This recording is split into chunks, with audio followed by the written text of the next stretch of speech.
The BJP very clearly saying that money has actually changed hands and it's only the legal course that is now taking place. My colleague Shreya is also joining me on the story.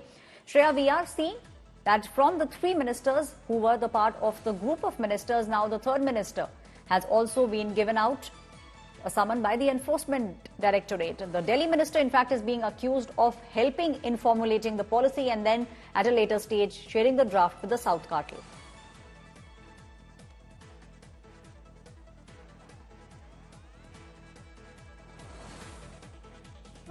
Gahlot was one of the ministers who was a part of the group of ministers who were involved in drafting the excise policy. The allegation suggests that when the excise policy was drafted, the draft of the policy was shared with the South cartel. The South cartel implies those who were involved in getting undue advantages from the excise policy in return of favours. These include the likes of K. Kavita, Samir Mahendru, etc. Remember, that is the allegation that is being investigated by the ED. The ED is right now pinning that the South cartel had given 100 crore to the Aam Aadmi Party for fighting the Goa elections.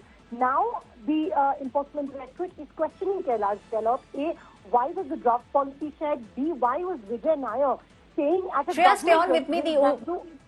Udit Raj from the Congress party is now joining me on the story. Mr. Raj, very clearly we are seeing the BJP on one side saying it is only the Enforcement Directorate and the courts which are at work here. We don't have anything to do with this.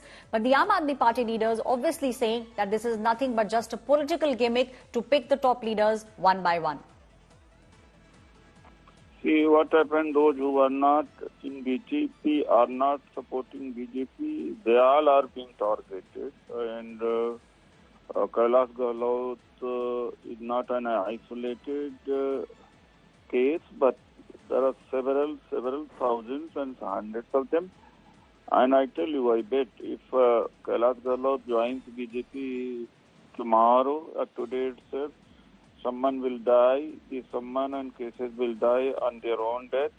It has happened in case of Praful Patel, that his case has been closed, where he was involved in more than 800 crores of embezzlement. And of course, Chhagan Bhojpal, and there are a number of the cases, and those who joined BJP, and now almost all cases have been hushed up.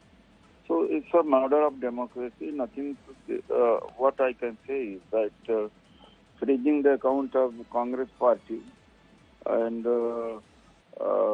widespread riots on opposition leaders in the country, and CBI also CBI income tax, all are doing only work is to crush opposition.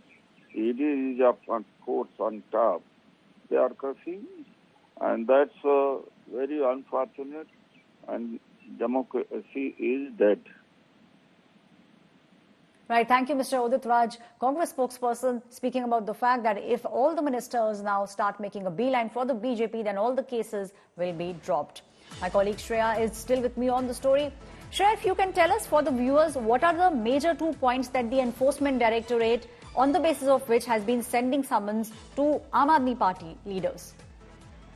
The entire allegation is that the Delhi excise policy 2021 to 2022, when it was drafted in a manner that undue advantages could be given to certain liquor vendors in return of undue advantages. The Enforcement Directorate is investigating the money trail that was exchanging hands, which is the proceeds of the crime. Now, we've already seen the Enforcement Directorate arrest K. Kavita, the RF leader, who's also allegedly a part of the South cartel, and now with Sarachandra Reddy, who's now an accused and an approver, Samir Mahendru.